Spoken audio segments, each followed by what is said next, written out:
Welcome to Reconciler 9. I just wanted to take an opportunity to show you how the material movement screen within the data analysis modules works. So we've got the option to choose your period. Just remember that quick links is always available. So if you're saving a configuration of any kind, just go through and set it with a quick link so that you don't have to come through and change all of your period selector every time. I have preloaded a configuration here, so I've called the Mining versus Plans Weekly, and it's just this one here. So I've just clicked on that, and that's loaded this screen for me. What I wanted to show you though is just explain the metrics, and hopefully that if you're familiar with Reconciler, you'll know that we use standard metric naming. So we've got mine production, we've got direct feed, stockpiling, stockpile feed, and it goes all the way through the mine value chain. With each of these standard metrics, we have got a little triangle here which drops down the full list. So I've chosen to look at a few grades and the metal equivalents with those grades and the wet tons. I could have looked at volume, I could have looked at other sets of grades, whatever it may be. Over on the configure filter, what we do have is the option of where you can change those grades, so we can turn things on and off quite easily. And we've also got these data sets. So you can see there's one called dispatch, monthly plan, and weekly.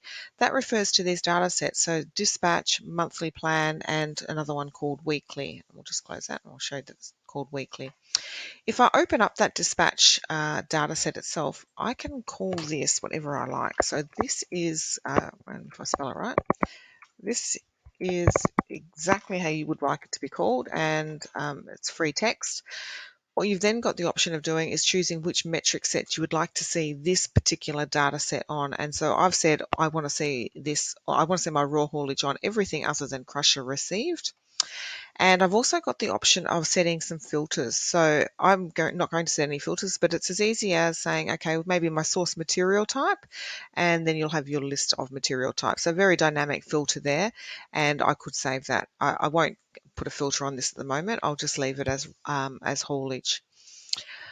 So Reconciler also has the option of bringing in a second set of numbers, an adjusted set of numbers, and there will be some sites out there that bring in a raw number and an adjusted number. So you could be looking at two different data sets, one raw and one adjusted, and you would just set them up as a raw haulage and an adjusted haulage.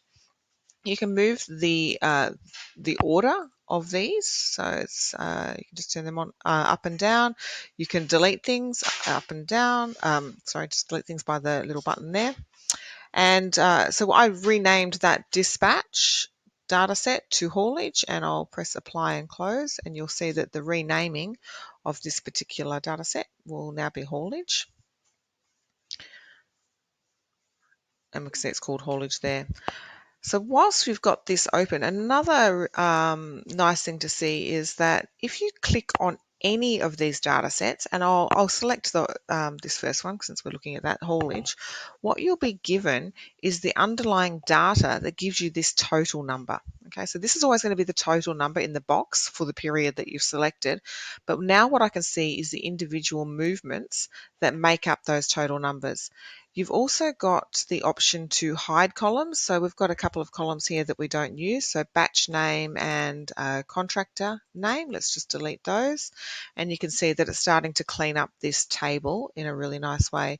You've got lots of filtering options on all of the columns. You've got A to Z's.